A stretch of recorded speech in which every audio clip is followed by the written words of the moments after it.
A cabinet minister just told his own coalition partners to stop talking about the country's second highest office as if it was empty.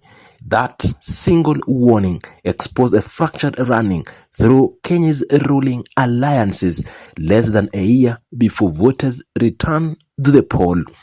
This is the story of a quiet but intensified struggles over who stands beside President William Ruto on the 2027 ballot and what that fight reveals about the fragile coalition holding Kenya's politics together. At the center of the dispute is Deputy President Kithure Kindiki.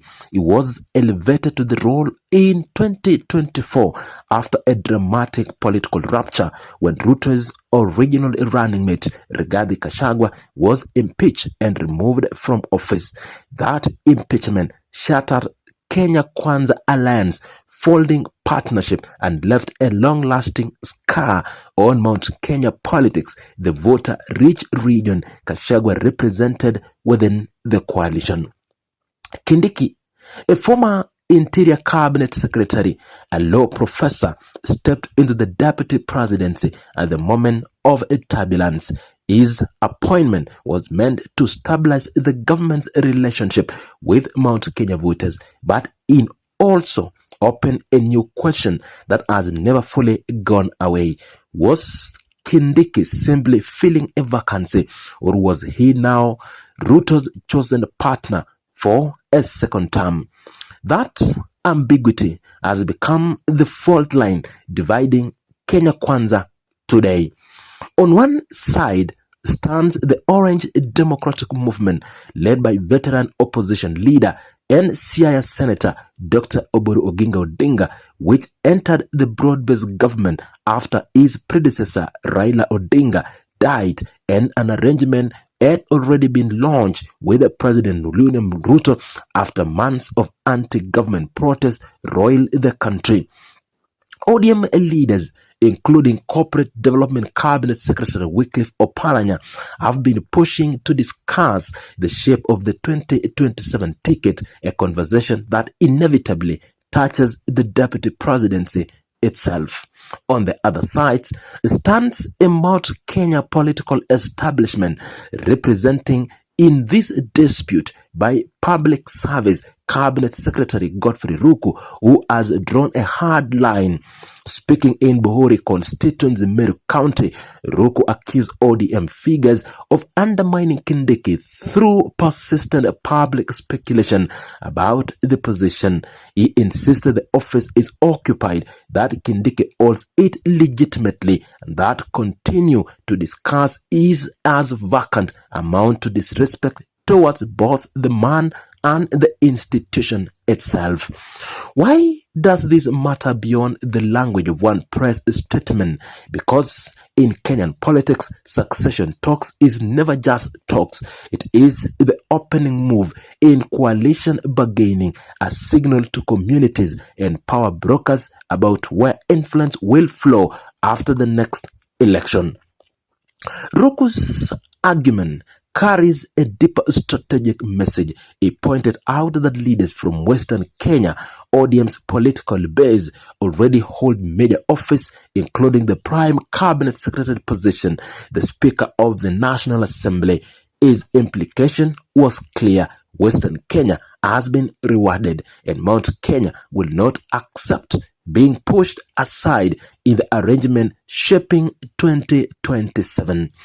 This is where the story widens into a bigger picture about how Kenya's coalition politics actually works. Kenya does not organize itself primarily around ideology. It organizes around regional blocks, negotiating for a share of executive power. The presidency, the deputy presidency, and the top cabinet post functions as currency in or currently in an ongoing negotiation between ethnic and regional coalition. When one bloc sends another maneuvering for a bigger share, tension surfaces quickly, exactly as they have happened here. Ruku went further. framing Mount Kenya loyalty in explicitly long-term terms. He described the region backing the Ruto Kindiki ticket in 2027 and the notable backing Kindiki himself for the presidency in 2032. That statement does two things at once. It reassures Ruto's of continued Mount Kenya support now, while simultaneously staking a claim to the ultimate prize 5 years further down the road. It is a message aimed as much as Ruto as at ODM. Support Kindiki today, and Mount Kenya expect the presidency tomorrow.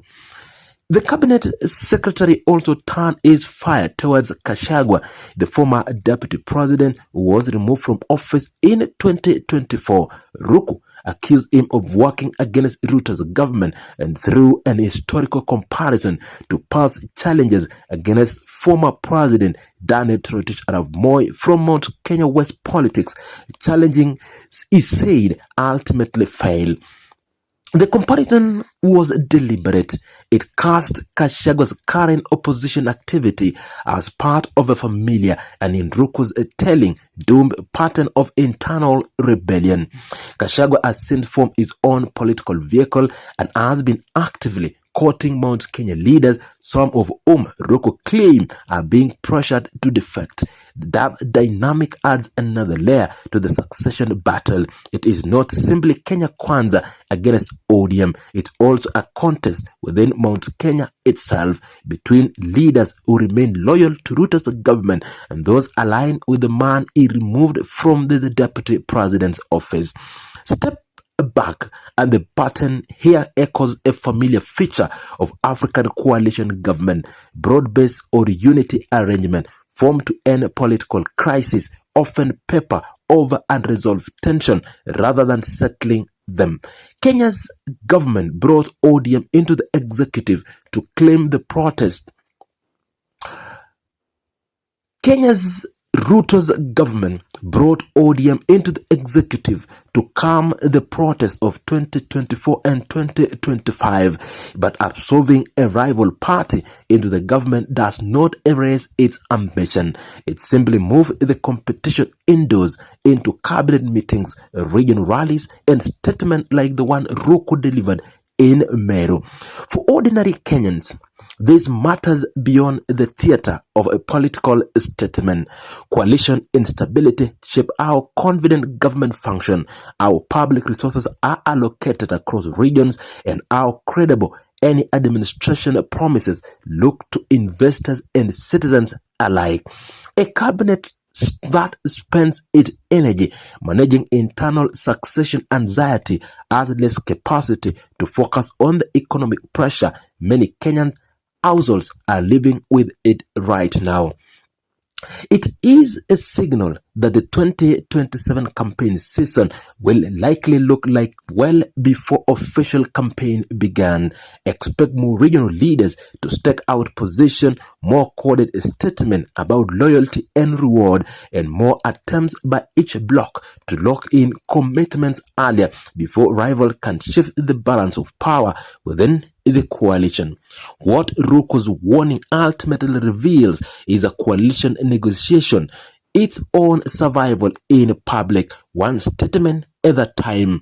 Kindiki's position is secure for now, but the debate over what comes after him and who stands to benefit from that succession is only the beginning. The question these